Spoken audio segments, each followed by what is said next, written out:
అమ్మవారిని దర్శనం చేసుకుంటే అష్టాదశ శక్తిపీఠాలను దర్శనం చేసుకున్నంత ఫలితం దక్కుతుందని భక్తులు నమ్ముతుంటారు.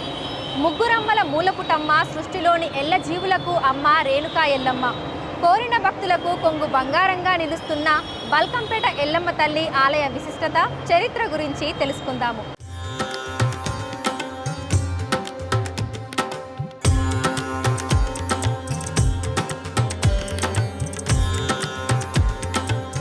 ఇదే అతి ప్రాచీనమైన బల్కంపేట ఎల్లమ్మ పోచమ్మ దేవాలయం.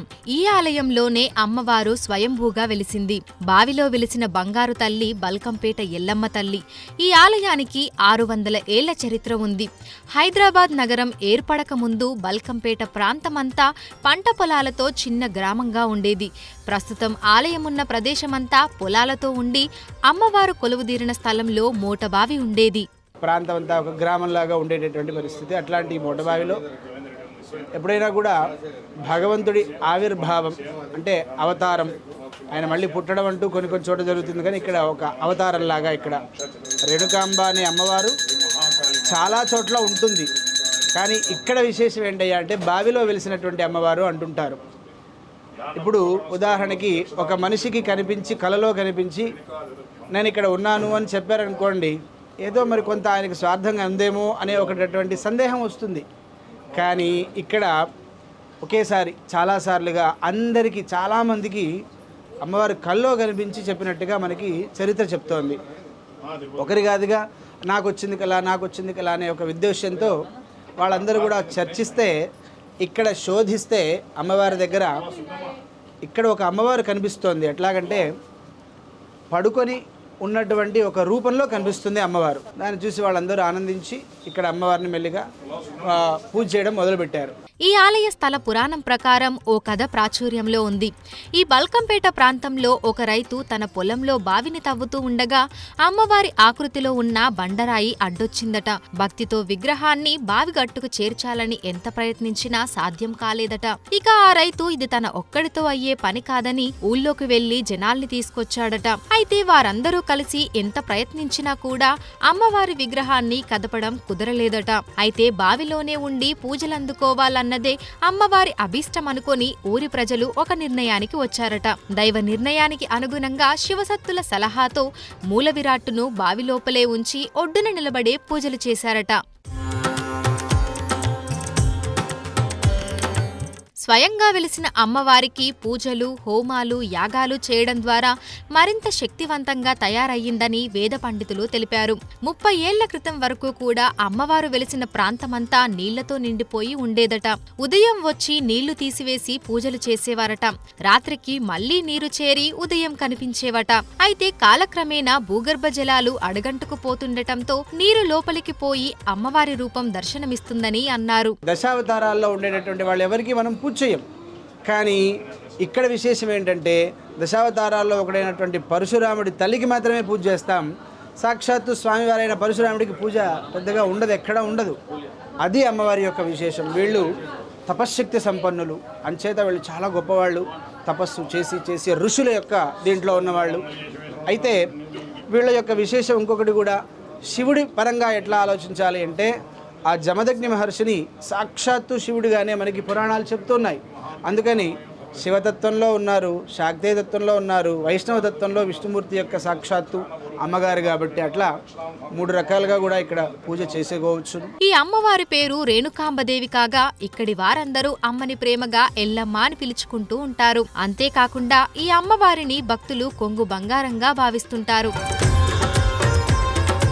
1919లో ఈ ఆలయ నిర్మాణం జరిగింది. బల్కంపేట ఎల్లమ్మ ఆలయంలో జరిగే అన్ని ఉత్సవాల్లోకెల్లా అత్యంత ముఖ్యమైన వార్షిక పండుగ ఎల్లమ్మ తల్లి కళ్యాణం. అమ్మవారి కళ్యాణం కన్నుల పండుగగా జరుగుతుంది. అమ్మవారి కళ్యాణానికి లక్షల మంది భక్తులు రాష్ట్రం నలుమూల నుంచే కాకుండా ఇతర రాష్ట్రాల నుంచి కూడా తరలి వస్తూ ఉంటారు. రాష్ట్ర ప్రభుత్వం బల్కంపేట ఎల్లమ్మ తల్లి కళ్యాణోత్సవం అంగరంగ వైభవంగా నిర్వహిస్తుంది. ప్రతి ఏడాది 8 లక్షల మందికి పైగా భక్తులు ఇక్కడికి చేస్తుంటారు. ఇక్కడ కూడా ఆషాఢ మాసం పెళ్లి చేయరు, అందున మంగళవారం అసలు పెళ్లి చేయరు.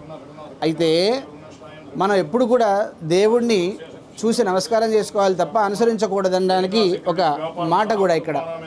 మంగళవారం కదా, మనం కూడా అమ్మవారు చేస్తుంది కదా మనం పెళ్లి చేసుకుందాం అనుకోకూడదు అట్లా.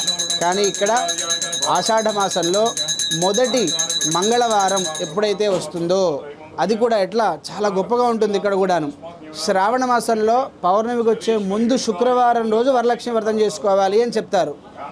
వినాయక చవితి ఫిక్స్ ఉంటుంది. వరలక్ష్మి వ్రతం ఎట్లా ఉంటుంది, పౌర్ణమికి ముందు శుక్రవారం చేసుకోవాలి అని. అట్లాంటి పద్ధతిలోనే ఇక్కడ ఆషాఢ మాసంలో మొదటి మంగళవారం అమ్మవారికి కళ్యాణం చేయాలి అని పెద్దలు నిశ్చయించినటువంటి కార్యక్రమం ఇక్కడ జరుగుతూ ఉంటుంది. అది ఆషాఢ మాసంలో సుమారుగా జూన్ జూలైలో వస్తూ ఉంటుంది మనకి.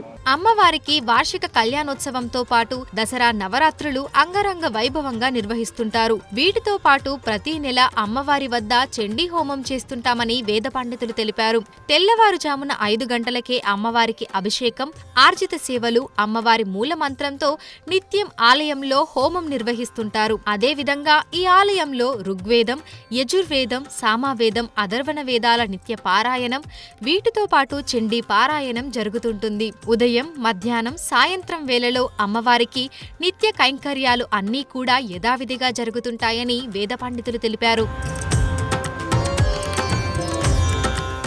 వసంత నవరాత్రులు, మాఘమాసంలో శ్యామలా నవరాత్రులు, ఆషాఢ మాసంలో వారాహి నవరాత్రులు నిర్వహిస్తుంటారు. వారాహి నవరాత్రుల్లో అమ్మవారికి కళ్యాణం జరుగుతుంది. ఈ నవరాత్రుల్లో ఆలయంలో విశేషమైన పూజా కార్యక్రమాలు నిర్వహిస్తుంటారు. ఇక ఆదివారం, మంగళవారం ఈ ఆలయంలో భక్తుల రద్దీ ఎక్కువగా ఉంటుంది. పండుగ వాతావరణాన్ని తలపించేలా శివసత్తుల పూనకాలతో, డప్పు చప్పుళ్లతో, బోనమెత్తిన మహిళలతో ఆలయ పరిసర ప్రాంతాలు కోలాహలంగా ఉంటాయి. కోరిన కోరికలు నెరవేరిన భక్తులు అమ్మవారికి బోనం, ఒడిబియ్యం, సారే సమర్పిస్తుంటారు.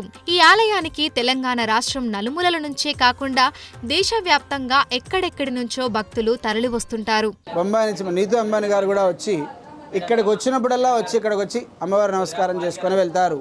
అలాంటిది అమ్మవారుగా మేము గర్వంగా చెప్తున్నాం. ఆవిడ వస్తున్నందుకు అమ్మ గొప్ప కాదు, ఆవిడని కూడా రప్పించుకున్నది అది గొప్ప విశేషం. నేను 10 ఏళ్ల పాటు ఇక్కడ ఆదివారం, మంగళవారం భిక్షాటం చేస్తుంటాను. వారు ఇష్టపూర్తంగా వచ్చి బొట్టు పెట్టి తోసి వేస్తే నేను తీసుకుంటాను. ప్రత్యేక విశేషం ఏంటంటే అమ్మవారు స్వయం వెలిసింది కాబట్టి ఇతర రాష్ట్రాల నుంచి కూడా అనేక రకాల జనాలు దర్శించుకోవడానికి ఆదివారం, మంగళవారం భక్తులు అధిక సంఖ్యలో వస్తుంటారు. కోరికలు, పిల్లలు కావాలని, సంతానం గురించి, మరియు అమ్మవారు ప్రత్యేకంగా అమ్మవారి నీళ్లు తామర చుండ్రు పోవడానికి ఇతర రాష్ట్రాల నుంచి అనేక జనాలు కూడా తరలి వస్తుంటారు. బల్కంపేట అమ్మవారిని ఒక్కసారి దర్శనం చేసుకుంటే చాలని అనేక మంది భక్తులు భావిస్తుంటారు. ఈ అమ్మవారిని దర్శనం చేసుకుంటే కోరిన కోరికలు నెరవేరుతాయని నమ్ముతుంటారు. పెళ్లి కాని వారికి, సంతానం లేని వారికి, ఉద్యోగం లేని వారికి అవి నెరవేరుతాయని భావిస్తున్నారు.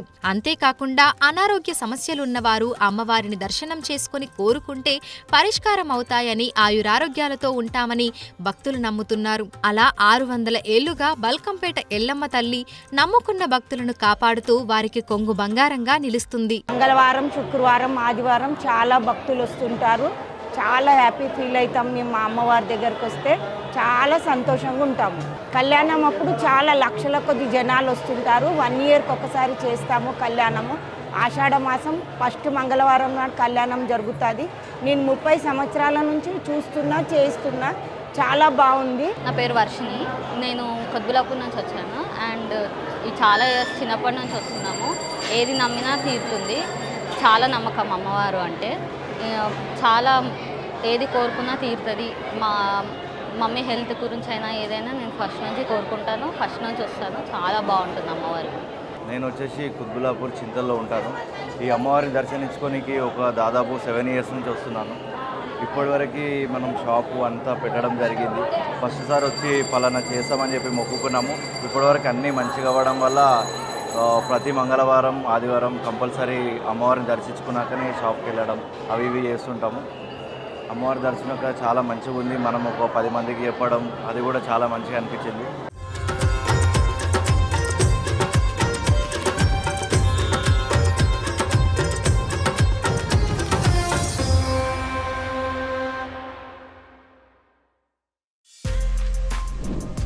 For more videos like this, subscribe Big TV channel.